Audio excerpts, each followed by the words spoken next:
So this is an example of automotive industry. So when someone is using a bar chart, so there also people can mislead people with wrong advertising. Now this is a advertisement by Chevrolet, which is a brand of General Motors. So this was the ad campaign which was used in US, and there if you see they say like they are a rock star, and Chevrolet's vehicles have very high reliability, and they have been on road for like 10 years. So even after 10 years, the vehicles are on road, so they are very good at reliability. So recently, like Indian government is trying to change the end of life uh, of the vehicle. So if the vehicles are lasting like 10 years, so that means like the vehicles are very good. So they are trying to show like in the US market, Ford, Toyota, Mitsubishi, these are like big players. And what they're trying to tell like is Chevy is the best among them. Chevrolet actually is best as per this graph, but I will show you what is the problem with this. Now this is another graph what they have shown. If you look at this graph, mm, they are doing quite well compared to Ford, Toyota, and Nissan. But there is a problem with this graph, and that is what I will show to you. Now this is the same graph, but if you look over here, the difference between all the manufacturers is like very low.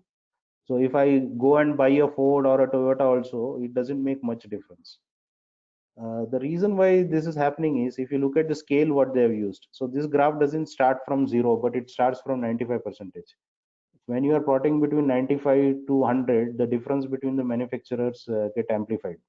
And when we don't know this, you look at this, you tend to believe like Nissan is like very bad compared to Chevrolet, and this may influence your buying decision. You may go and buy a maybe an expensive vehicle only just looking at this graph. So whenever someone is showing you a bar plot, generally check if the plot is starting from zero or somewhere in between. So you will see this kind of graphs a lot on television channels. So like when people are comparing GDP of maybe two prime ministers, you will see the plot will not start from zero. So they will show something like this and then try to show like one is doing much better than the other, because our brain actually uh, uh, understands visual things better. So we generally form an impression saying like, okay, this guy is much better than this guy. So be little careful when you look at data like this. And the another problem with data generally you have is credible source. So like I showed you some data from NASA. So we tend to believe data which is coming from NASA or ISRO more, because we think those organizations are like quite credible. Or when we get data from government of India, we say okay, government of India is quite credible thing, so the data which they are showing is always correct. This may not be the case. Like they are showing you the correct data, but the way data can be presented, it can give you a totally different impression about the same thing. Now this is one data which I got. I think this was published by government of India, and this talks about the performance of the government at the ports. So the ports or the harbors are the places where ships come in and they unload cargo and then they go. So two things which generally is measured is how much unloading capacity has increased at a harbor and or a port, and what is the lead time or the turnover, like one ship comes in how many hours they get they can unload the material on the ship and then it can go away.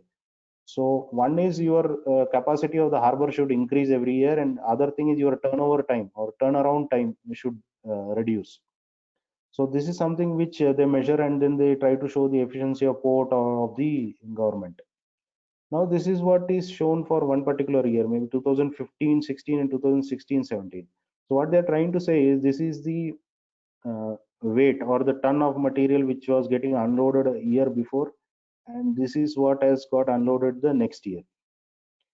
Now the problem with this graph is if you look at these two boats, so you can see the ship is like at least twice or even more bigger than this. So when visually I see this, I feel like, oh, the performance has substantially improved, and this is like great work which has happened. But when I really convert this into percentage term, So I just did that calculation, and what I saw was this is like less than 6% the improvement. But if I go by the optics of the graph, I may feel like this is like double or more than that is the improvement which has happened in the unloading of the material. And same is, like I said, the turnaround time, like how much time the ship stays at the harbor. So it is measured in number of days. So here also they have reduced it from 3.64 to 3.43.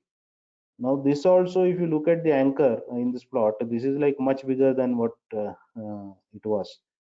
Much smaller. This is much smaller. So they show like there has been a substantial drop in the time. But again, if you calculate the value, you will see like it is like 6%.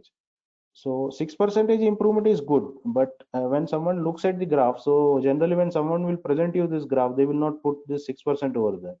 So you will have an impression like this is a tremendous improvement or something which has happened, not happened before. So be little careful when you see something like this.